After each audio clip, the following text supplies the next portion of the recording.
My brother and I, my older brother, who I'm very close with, we always were very adventurous, and we liked the idea of Mark Twain's stories about Tom Sawyer and Huck Finn. My brother has always said that he was going to raft the Mississippi. I was maybe the more practical of the two of us and was always like, you're never going to do that. I got an email about the Dale Scholarship for Sophomores. Basically, it sounded like they had written it to me to do this trip. So we spent a lot of time in the application doing research just about what we need to have to be Coast Guard approved, if we needed different fishing licenses in different states if we were going to fish, kind of anything we could find out about people that had done it and what they recommended.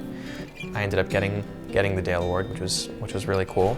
My brother and I bought a used pontoon. It became like this community thing where pretty much all of our old family friends, all my high school friends, they all came over to our house every couple days, and we would just work on getting the boat ready to go. And we finally set off on June 22nd. 6 days into our trip, our motor caught on fire.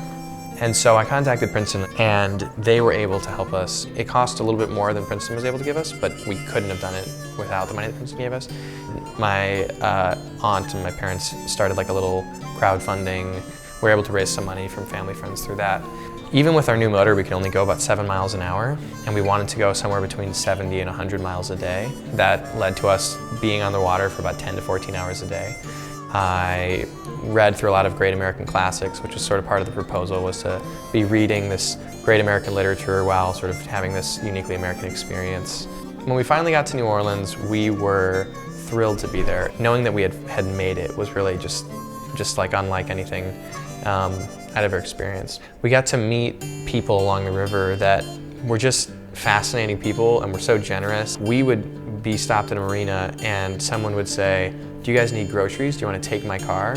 And not even driving with us, they would just give us the keys to their car. To get that from people who we'd never met before was just astounding. I'm so thankful to go to a place like Princeton. It really was a life-altering experience, that it was just something that gives me incredible perspective and something that really just that I get to have had this experience that few else in the world in history will probably ever have had or will get to have, going from north to south on the river. Since I've come back, I've told pretty much every sophomore I know here, you have to apply for the Dale Award. To be able to have a summer to do what you want to do with Princeton funding it and really sort of supporting you in that is probably one of the coolest things you'll be able to do with your time here.